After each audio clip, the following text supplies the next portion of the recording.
guys, welcome to Liz and Liz Get Literary. My name is Liz. I'm also Liz, and today we have a third guest joining us. Once My again, name is Liz. Kind of. I mean, you're not Gillian Eliza West. It could be Gillian. Yeah, it's true. You know.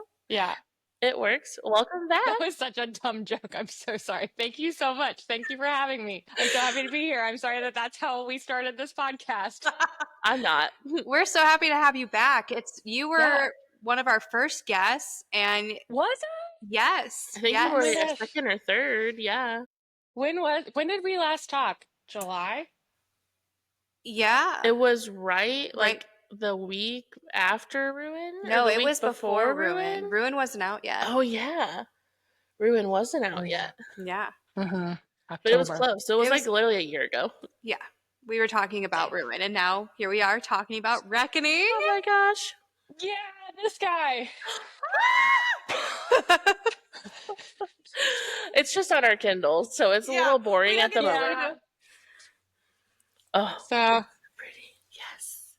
It is so gorgeous. I love the contrast between the two covers, the colors, and even how they just flow so perfectly. I mean, phenomenal work. I'm obsessed. Katie did an incredible job. It was both covers are by Story Wrappers, and she had a plan. Obviously, she knew what the second book was going to be before she made the first cover. So she did a really excellent job of kind of there's a lot of mirroring of like elements, and there's a lot of Easter eggs in the cover. So There sure are. There sure are. she did a great job. Yes. Now that we finished Reckoning, I can look Yeah, at the I feel cover like after and you be read like, it, you're like, Yeah. exactly, exactly. And when ours comes in person to our door, I'm going to be zoom in because right now it's just black and white. oh yeah, that's true. That's true.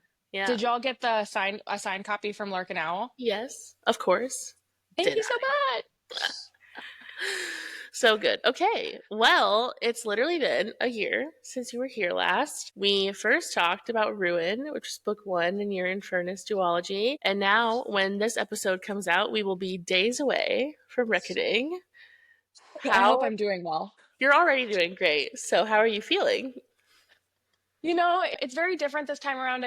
First time around, obviously, like I was a debut and there was a lot of excitement just kind of around that release. And this time around, and it also was like, I don't know how to describe it, but it was like, it felt like a really, really, really big deal, if that makes sense. And this time around, it's just kind of like, it's happening at the end of the month. Let's just get through it. So I would say I feel good. I think with everything going on in the world and everything like that, pre-orders are also like for every author, from what I've heard, are just a lot slower than previously. And I've noticed that significantly.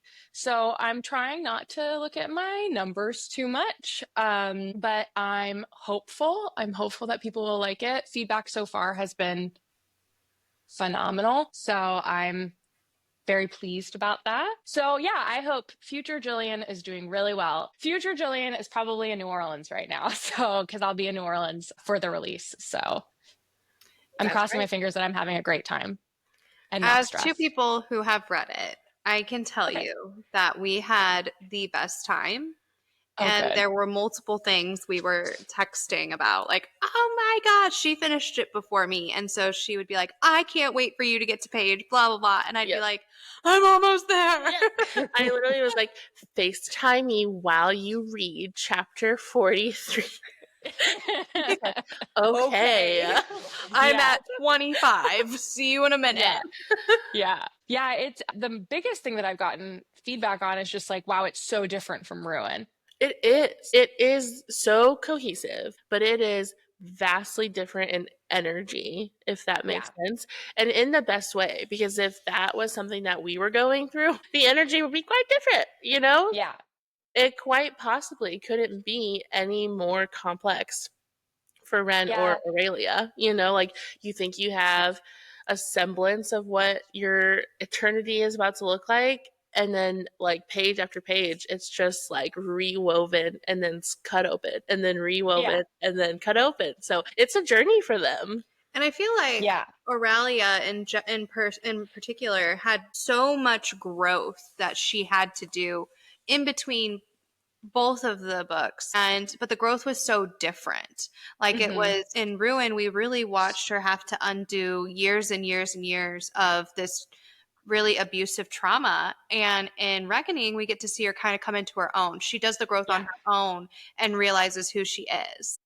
And that's where I saw a huge energy shift. You kind of went from this, oh, I don't know what's around the next bend, to we're going to the next bend. You can either come or you can go sit down. And I was like, yes. I know exactly who you're talking about too.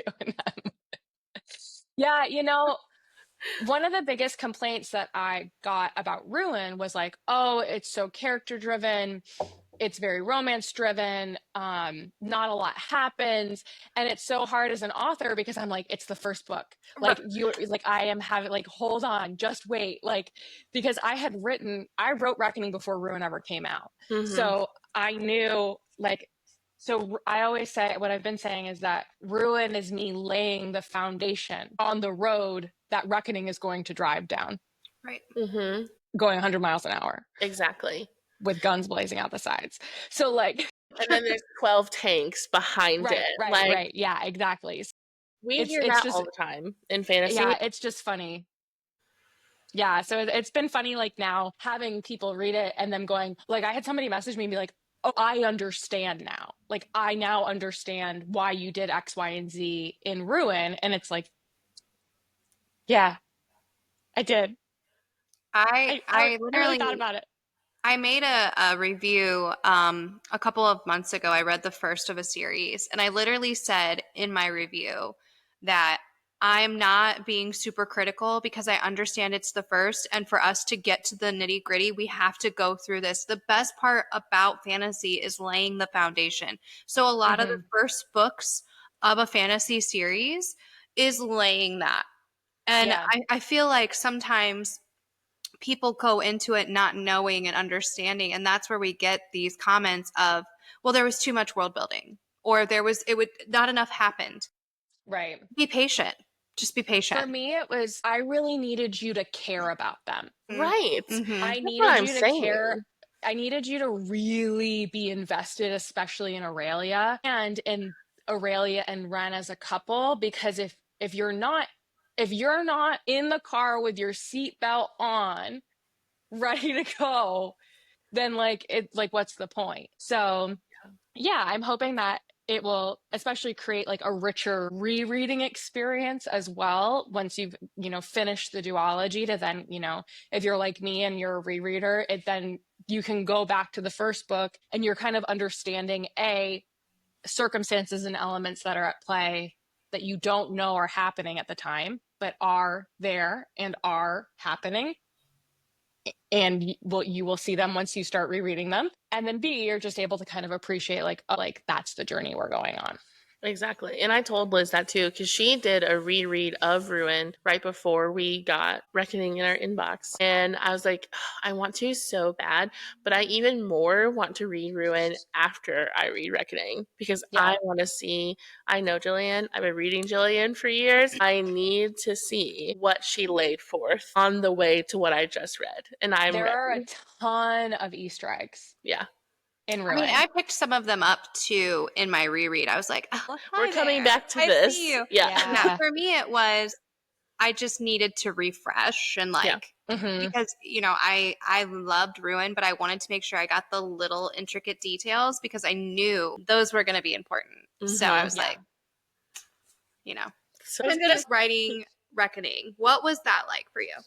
Oh gosh, it was really hard. So it was probably the most difficult book I've ever written. I actually put it off for quite some time because I just didn't feel like I was a strong enough writer in order to, this is probably the most action-packed book I had written up to that point. And I was really, really nervous that I didn't have the skill needed to do it justice. So I put it off for a while.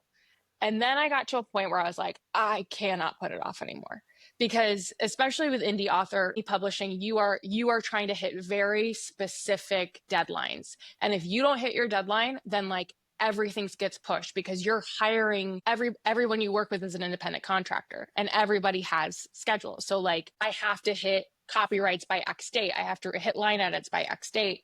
And so I knew I had a very small window in which to write Reckoning.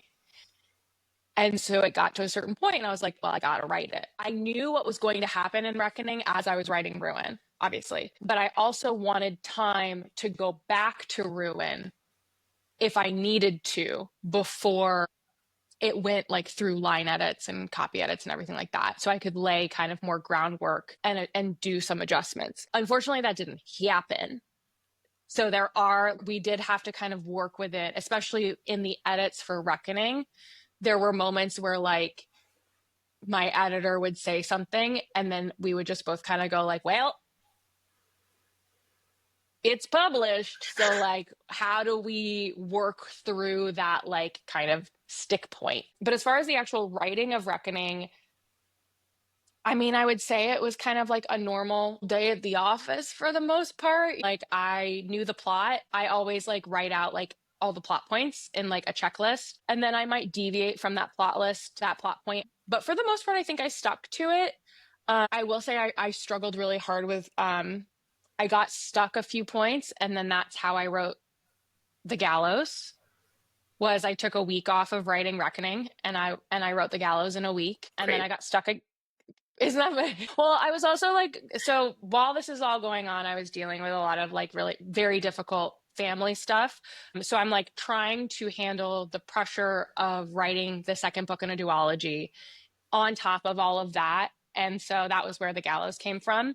And then I wrote a little longer and then I was like, well, I need another break. So I wrote a Raylo one shot called The Edge of Despair. And then I pretty much went, okay, well, I guess let's finish it. This is just the most thrilling story you've probably ever heard. How did it go writing Reckoning? I wrote it. But yeah, so it was the most difficult thing I've ever written. But also weirdly easy in other ways. Like I wasn't having to build a world. Mm-hmm. I knew those characters. I know Ren and Aurelia better than I know any other character because I've lived with them now for so long. And, you know, so I wrote Ruin in September of 2022. So by the time I came back to it, it had been a solid 1.5 to 2 years later.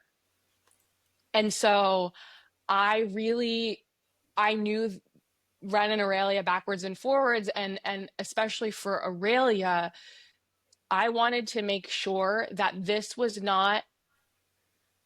So Aurelia struggles in the first book a lot with her own agency and her ability to take up space and to put voice to what she needs and who she is as a god and as a person. And I really wanted for the second book for her to really be like, this is who I am. This is what I need to do. Kind of like what you were saying before, like shit or get off the pot, like, which feels very much like a book to Aurelia sort of thing to say of just like, you're with me or you're in my way.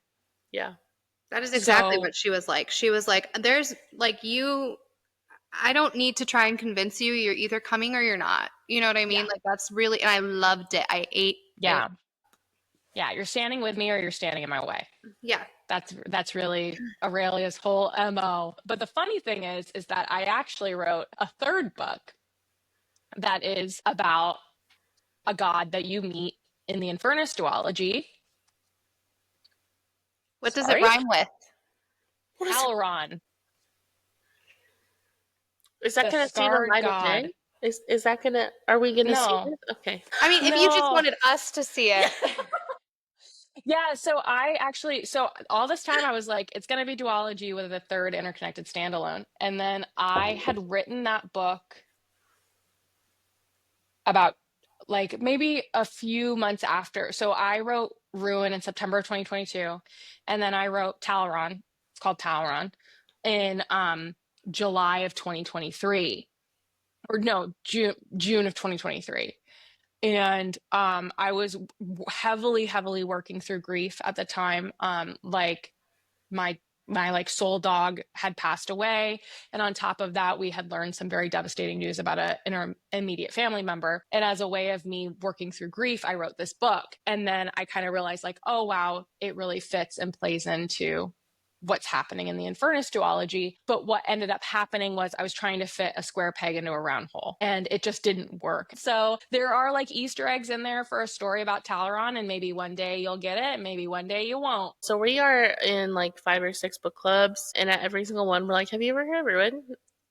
It's definitely one of our top recommendations, especially for people who aren't they don't know a lot about fantasy. I feel like it's a really they good want book. to really like dig deeper. It goes like both ends of the spectrum. It's like I want something really niche. Yeah. Or like what do I start with? Because a lot of times, like with the shorter series, they are so like 900 pages because they're trying to squish it all, and people get really just like scared. And so I'm like, oh look, it's perfect.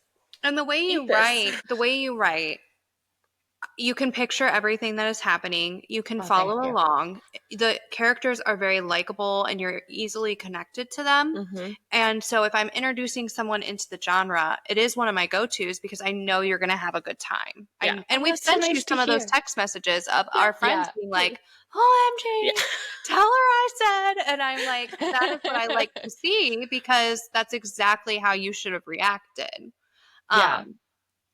For me, so nice. Thank you. I've read a really horrible Hades Persephone series. We both did. Yeah. And so whenever somebody, because that is a very particular like thing, right? People love them. Yeah. And so when I'm recommending, I'm always like, don't even go there. Here you go. Here is the perfect book for you. This is a much better, well done book than anything else I can offer you right now. Exactly. Yeah. And then in book 2, in Reckoning, we get the Egyptian mythology of it all. We would love to discuss. Yes. Tell us everything about how that came to be. Yeah, so I mean, I'm not going to say exactly what story it's based off of because that's an incredibly huge spoiler. And so if I was to say people would be like, I know exactly what you're talking about. Right.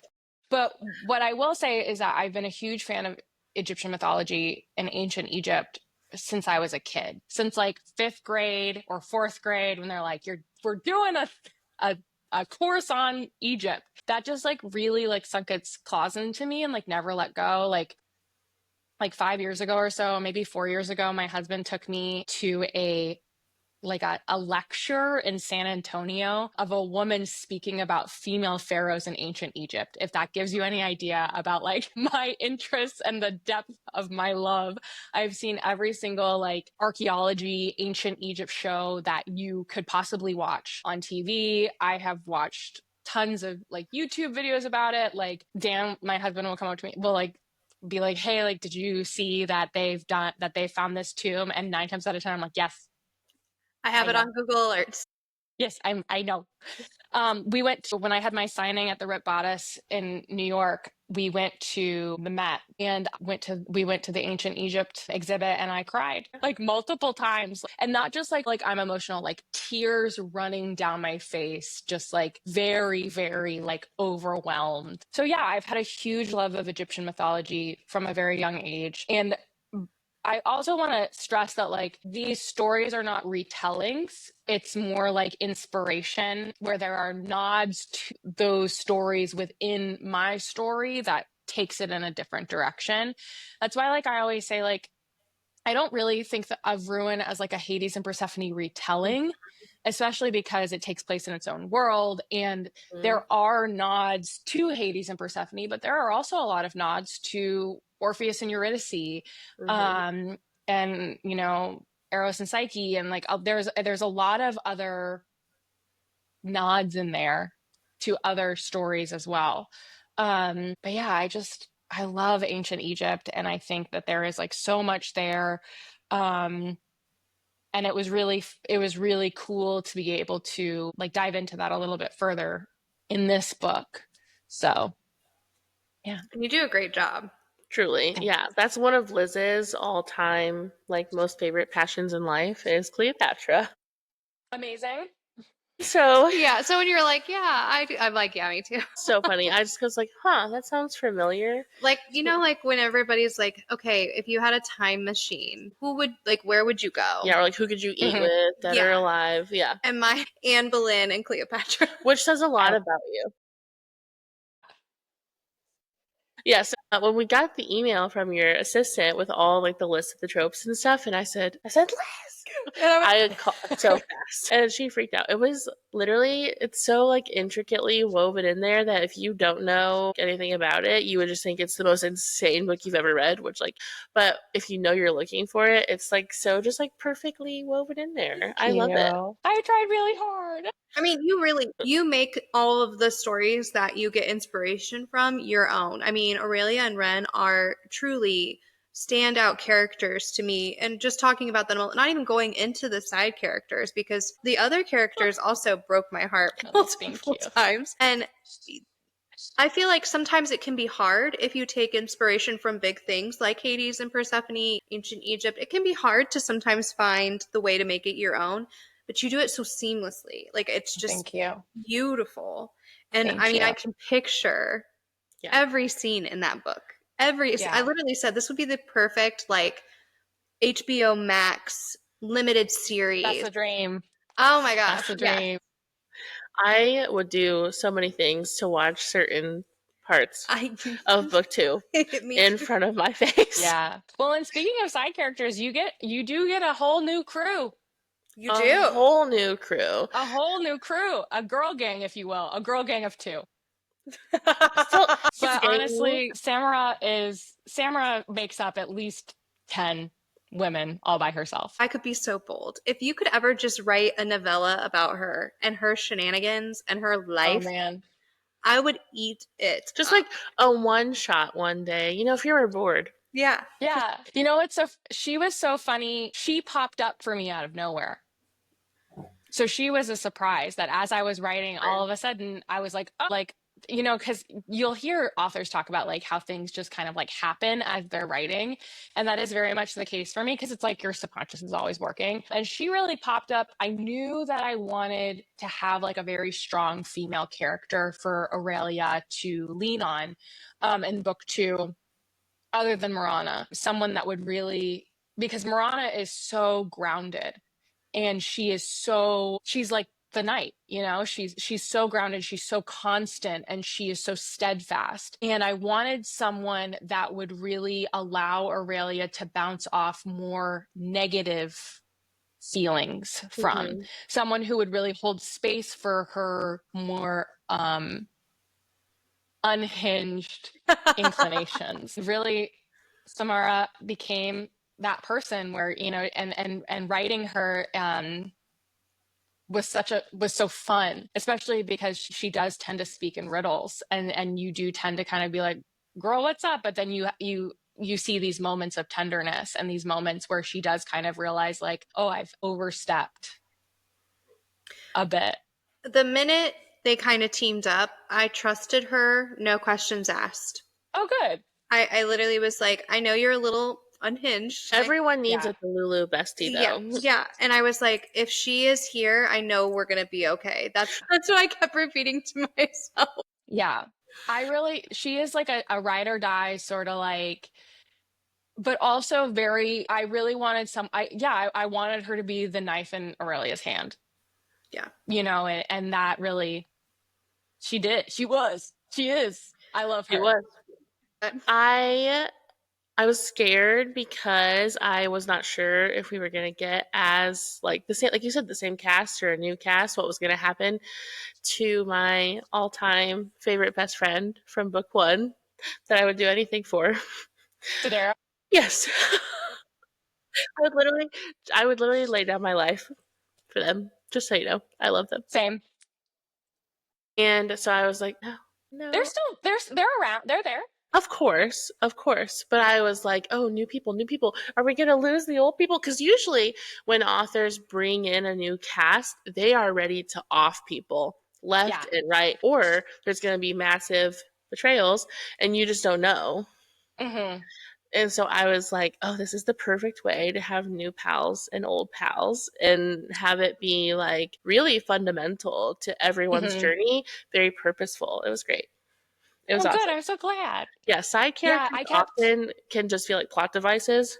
Yeah. In fact, that's one of my biggest qualms with romantasy is when you get found family or you get side besties, new friends. They're just a plot device, and then we just never really hear from them.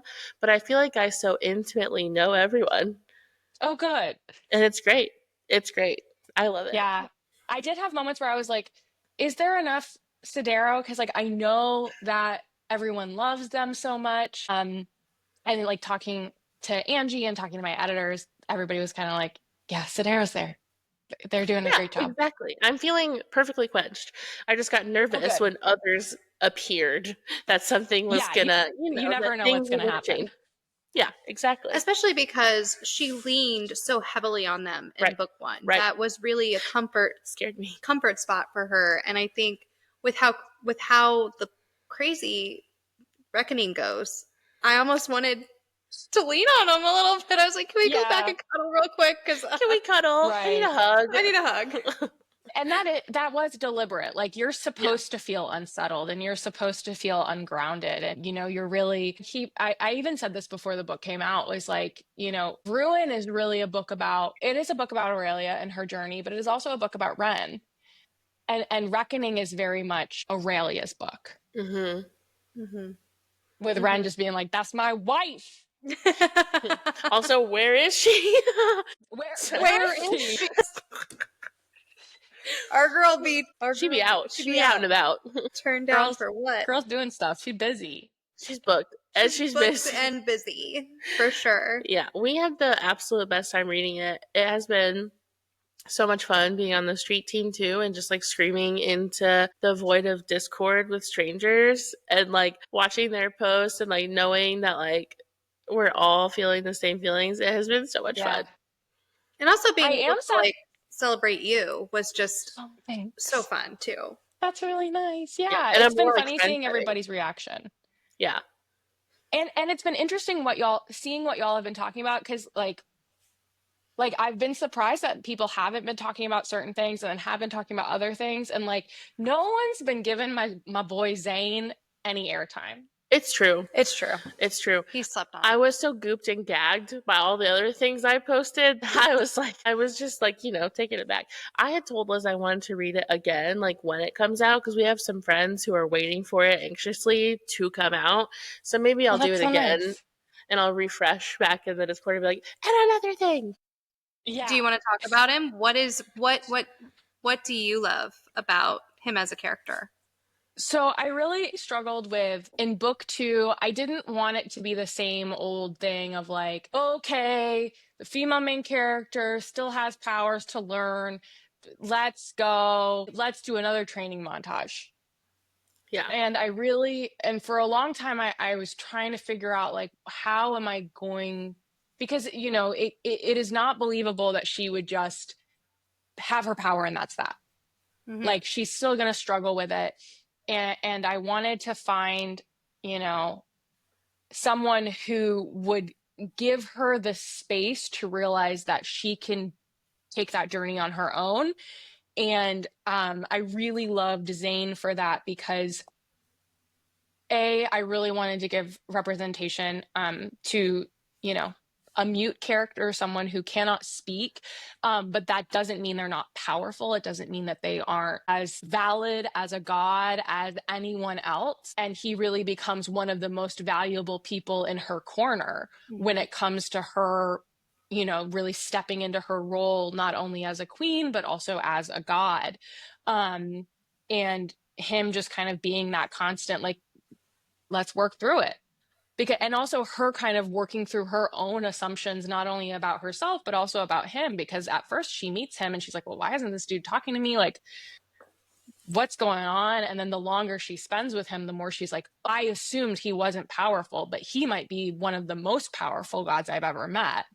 And I think it's just like a nice commentary on like, you can't assume just by meeting someone that you know everything about them, or their strengths and their capabilities. And then the same thing can be said for you. Just because you think you're a certain way doesn't mean you don't have the capability and the ability to do X, Y, and Z. Like, we can do hard things. Absolutely. You're not wrong. Yeah. You're not wrong. It was a nice, refreshing, and it didn't feel like you put that in there to have rep. Which is So nice. Because that happens a lot when reading any genre, really.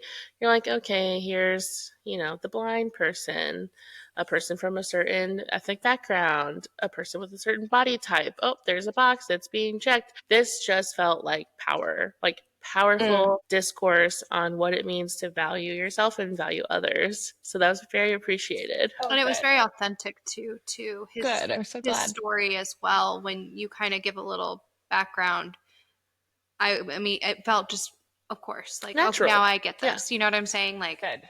Yeah, and it is very much appreciated when it's not. And then they walked in and they were missing an ear, and you're like, you didn't need to announce it. You know what I mean? Right. Yeah. Obviously, My that fan doesn't cast. represent anything, but like, I'm just saying, like, Yeah. people are allowed to not have ears, but My fan cast for him is Dev Patel. Oh my God. Amazing. Okay. I love that. Thanks for letting me talk about Zane. Truly, my baby needs some more airtime, and I love him so much. Yeah, I want to talk about everyone. Obviously, I've wanted to talk about everyone, maybe too much. We're just not, it's not out yet. So we are trying to toe the line of who we're talking about, who we're not talking about, what we're doing, what's going on. So I'm glad that we could get that in there for sure. With Reckoning coming out, a Infernis Duology, some very exciting things happening on your website, your Patreon, your social media, the world. In the world of Gillian Eliza West, is there anything that you would like to share about what you may or may not be currently working on? There's a lot going on. There's a lot happening. A lot going on. Yeah, right. I will say that I am currently uploading a Raylo fic to AO3. It's called To Be Alone With You. It's a tattooed motorcycle riding Ben Solo who is an OnlyFans star, and he lives with his roommate Ray. And it is a friends to lovers, healing love story. And maybe he spits whiskey into her mouth at some point. Oh, I saw that on my stories today. Yeah, I'll probably delete that later. That I really love to make Instagram stories and then delete them. So like a lot of times when people see something and they're like, "Oh wow, it's really interesting," and then they go back later and it's not there anymore. I love to delete Instagram stories. So yeah, I'm uploading that. It's 25 chapters, so it'll take me a while. Other than that, I wrote a like space heist, a sci-fi romance, very inspired by Andor, if you've seen the show Andor on Disney Plus. So that's pretty cool.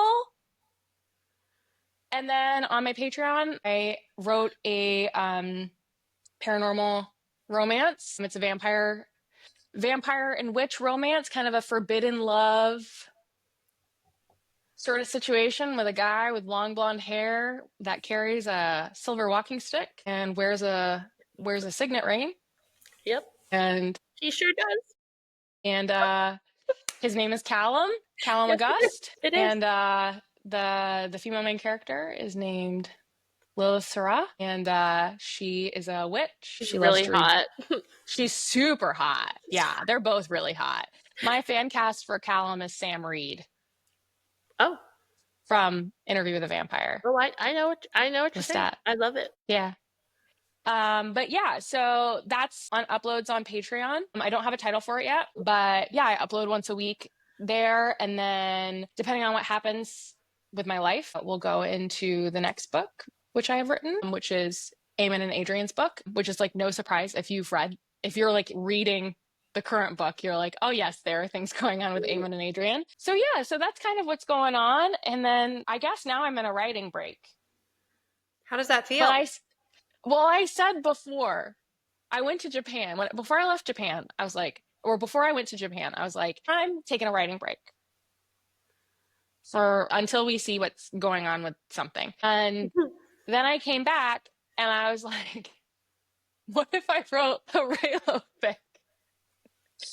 And then 2.5 weeks later, and words later, I have that. So I keep saying I'm taking writing breaks, and then I keep writing. But I'm really going to try my best to actually take a break this time. But yeah, I mean, so I've just got some things in my back pocket. And we're just kind of, there's a lot of things up in the air right now, but I'm very excited for the Infernis Duology to be complete. Very excited for it to come out and kind of for everybody to kind of see where that ends. Yeah, I'm excited to see what the future holds and see what's next and see kind of what happens, because life throws you a lot of curveballs. And I had like a very clear plan of what was going to happen. And sometimes we got to shift gears. So we'll see what happens. Well, But yeah, cannot wait. Yeah. Yeah, you'll probably read something from me soon. I'll be there. I'm actively every time.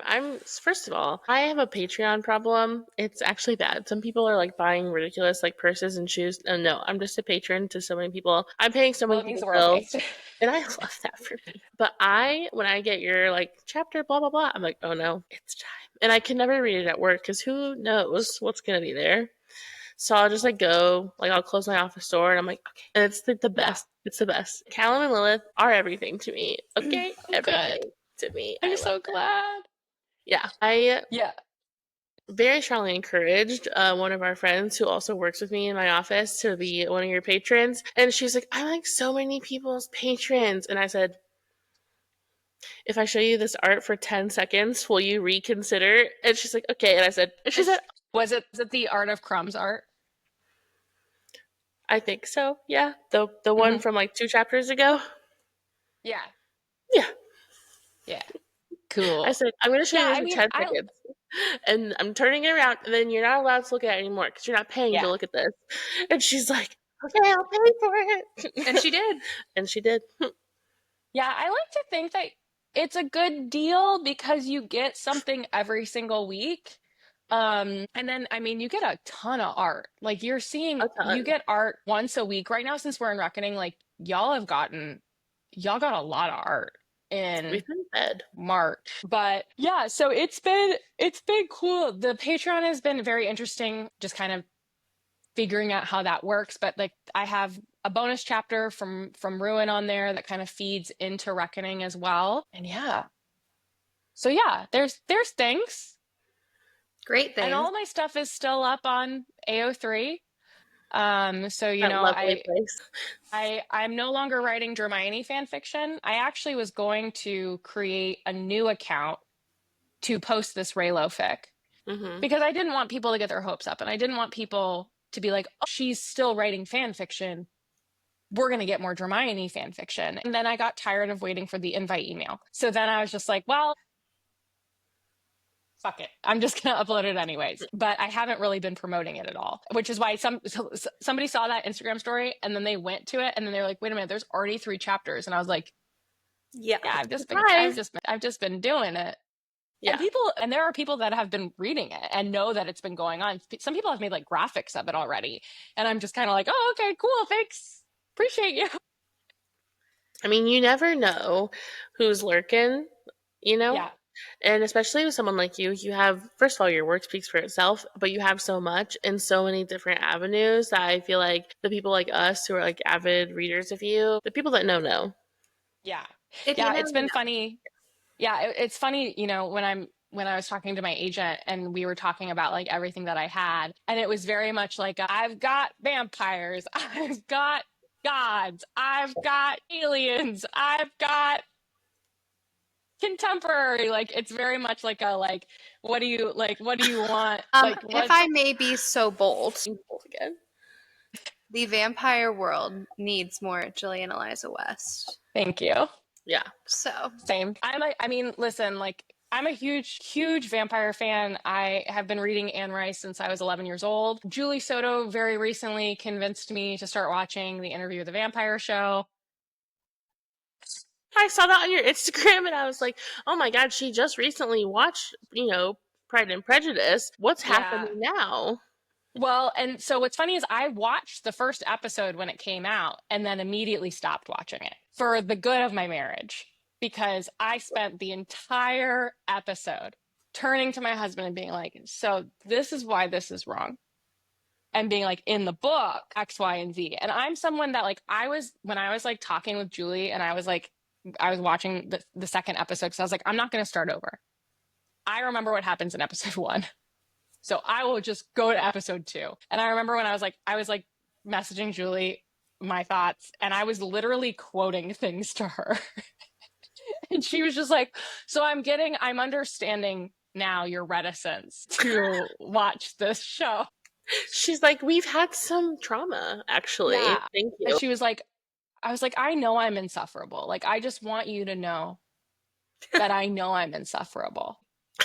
I love writing about vampires. I mean, I have 2 different vampire fics up on AO3 between, Empaths of Flame and Desire Destruction. So yeah, I too would like more vampires. We're gonna put that in the universe and let it sit for a little bit. Yep. Yeah, I mean for the Olin City series, which is the series that has Callum and Lilith and Eamon and Adrian in them, I have 4 books planned for it already. I'll be there. I will be there in line. So we'll see what happens. I mean, you never know, and you never know all of that. So, but yeah, there's a lot. I got a lot to offer. You have literally everything to offer. Ever since I was like, met Liz, I was like, hi, so nice to meet you. My name's Liz. Have you heard of Gillian Eliza? Because you need to read In Silence and Submission, and then this, and then this, and then this. And she's like, oh my God, okay. But then she read it and she said, oh. And so now we just are like, everyone. We actually, we had a whole night in a virtual book club that we're in where In Silence and Submission was brought up. And we educated some friends. You educated some friends. You know what's so funny is I get so many comments, and I've gotten them recently on In Silence and Submission. One was recently where they were like, I don't want to out the author, but this girl is definitely in the lifestyle. I was sitting there like, wow, that's such a huge compliment because I literally just Googled things. So thank you so much. You're like, actually, how does writing contracts for Dom Sub? And then they think that you're just like out here being like Mrs. Gray.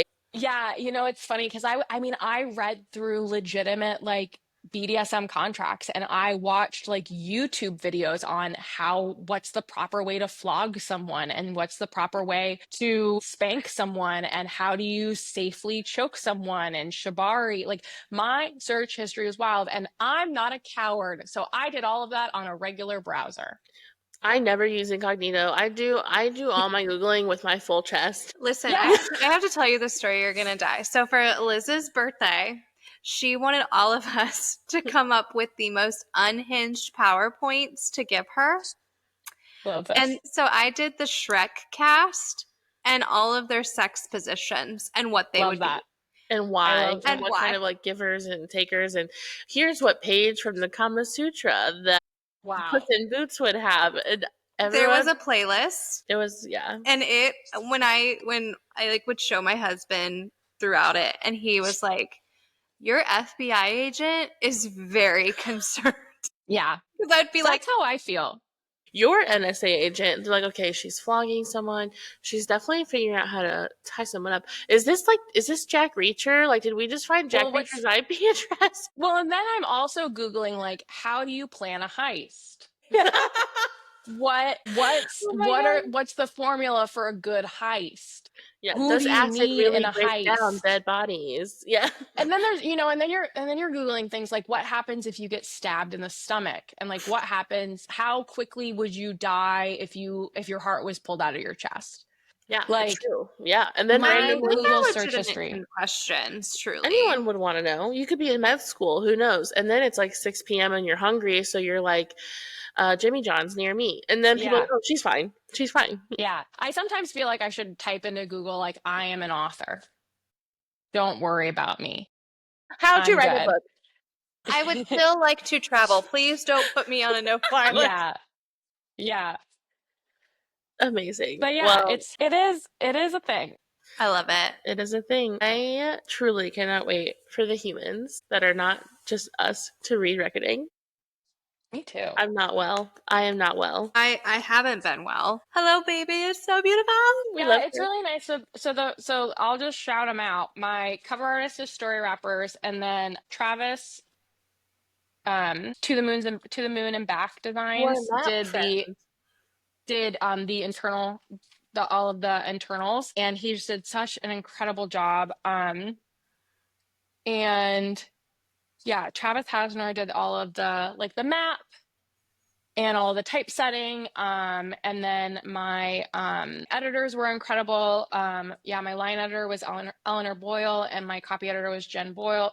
Also Jen Bowles. Yeah, two very similar last names. And the team that I worked on with this was just absolutely incredible. And the Nerd Fam has been wonderful. And I'm just so appreciative of everyone just taking a chance on me, and people joining me on this journey and trusting me to bring them to where they hope to go. So that's been really nice to hear people say how satisfied they are with the conclusion of the duology. Truly. You did. It's phenomenal. It is so good. You. I love it. That was funny when Angie was going to read it, Alpha read it. She was like, okay, well, it'll probably take me about a week. So, and I think I was going to see her or something. And she was like, she was coming here. And she was like, so I'll be reading it while I'm with you. And I was like, oh, okay, cool. And then the next day she's like, well, I finished it. That was literally both of us. That was us. Yeah. Yeah. She was like, it was so she was like, the pacing was I just couldn't put it down. And that for me, I think is a very big point of pride, is the pacing. And, I think especially because you come from Ruin where you kind of expect a certain pace, and then you get into Reckoning and it's drop it. Yeah.